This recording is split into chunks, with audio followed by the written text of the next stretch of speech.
Bom dia! Hoje a nossa aula vai ser sobre Tales de Mileto. A filosofia nasceu, como é descrito por alguns estudiosos da área, com a clássica frase de Tales de Mileto: tudo é água. E como a gente vai ver, não foi um processo que ocorreu da noite para o dia. O nascimento da filosofia dura mais de um milênio. Ela começa lá na Grécia Arcaica, por volta de 2000 a.C., e passa por um longo processo, que é tanto político, econômico, social, e que vai culminar na clássica passagem, que é chamada de milagre grego, a passagem do mito ao logos, que é a racionalidade, e de como isso redundou na descoberta da democracia como uma forma política mais aprimorada e que, pelo menos em base, pelo menos em tese, deveria cumprir um ethos ético, essa ligação da política e da ética que permaneceu como um ideal nem sempre concretizado dos gregos. Isso deu espaço para que os gregos, agora sobre uma égide mais racional, buscassem descobrir a natureza, não mais sob os auspícios de Zeus ou do seu panteão, não mais sob a estrutura mitológica, mas agora buscando elementos mais humanísticos, racionais, mais argumentativos. Os gregos passaram então a olhar para a natureza, que eles chamavam de physis, de uma forma diferente, buscando encontrar ali, a partir de um princípio, que eles chamavam de arché, a explicação última que possibilitasse entender a realidade. A filosofia nasce com espanto. E é sobre esse espanto filosófico que nós vamos ver como Tales de Mileto iniciou essa longa jornada filosófica. Acompanhe agora, então, a partir do gráfico que vamos colocar e da explicação que vai se seguir. Boa aula! Para analisarmos o pensamento deste, que é considerado o primeiro filósofo, Tales de Mileto, nascido na ilha de Mileto, temos que analisar aquilo que precedeu e aquilo que é o contexto do seu pensamento. Se analisarmos a Grécia arcaica, veremos que os gregos passaram por aquilo que muitos estudiosos, como Jean-Pierre Vernant, chamam de milagre grego, que é a clássica passagem conhecida como do mito ao logos. Os gregos, assim como vários povos da humanidade, elaboravam a sua cosmovisão, a sua visão de realidade, a partir de mitos, a partir de ideias sobrenaturais, ideias sobre seres fantásticos e que ocasionavam explicações que por muito tempo foram suficientes para explicar a realidade psicológica, a realidade social deste povo.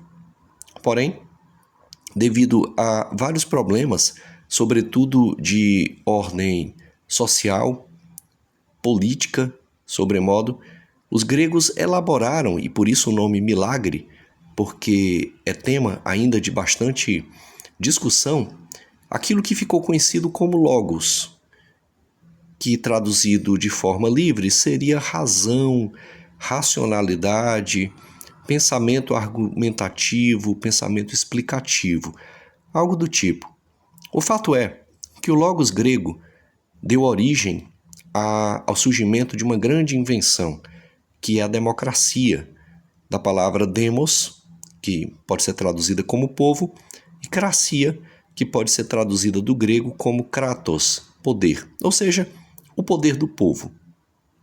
E esse poder do povo era elaborado de forma democrática na ágora grega, no espaço do ócio filosófico, sempre buscando uma mistura que, de certa forma, nunca chegou a se concretizar na prática, mas que permaneceu como ideal para os gregos, ou seja, toda política deveria ser ética, e toda ética deveria estar baseada no coletivo, ou seja, na política. Esse ambiente deu ou propiciou as bases para que filósofos começassem a pensar a realidade de uma outra forma, não mais baseada no mito, mas baseada na razão, baseada na argumentação. E o espanto inicial desses filósofos recaiu sobre a natureza. Afinal, Era na natureza que se encontrava uma certa regularidade. Assim como o dia sucede à noite, a noite sucede o dia, assim como há um ciclo de estações do ano, assim como tudo que existe vem a perecer, os gregos, na figura dos assim chamados pré-socráticos, perceberam que poderiam estudar, argumentar e explicar a natureza, a qual eles chamaram de physis. Portanto, eles tiveram que sair do mundo material, do mundo empírico e buscar uma base abstrata, uma base conceitual, que eles chamaram de primeiro princípio, ou princípio que a tudo explica. Esse princípio chama-se arché, que em grego pode ser definido como princípio de explicação, princípio fundamental ou originário. Tales de Mileto, a partir de sua arché, que é a água, começou a observar então que pela água poderia se explicar a realidade. Afinal, ele viu mares, ele morava em Mileto, uma ilha, e por isso cercada por mar, por água por todos os lados.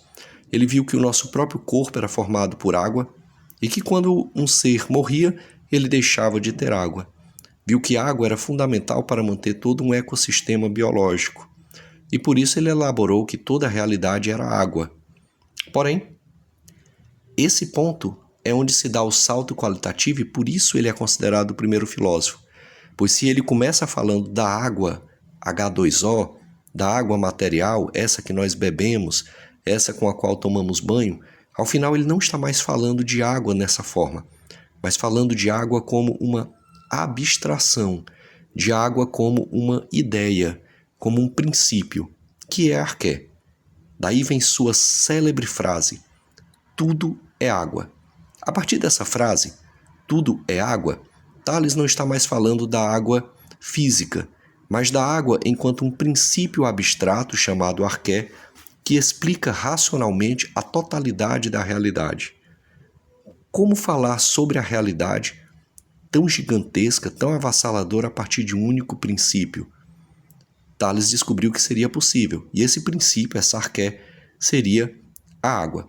Com isso ele passou e inaugurou o que se chama de filosofia natural. Bem, essa foi nossa aula sobre Tales de Mileto. Espero que tenham gostado e até uma próxima oportunidade.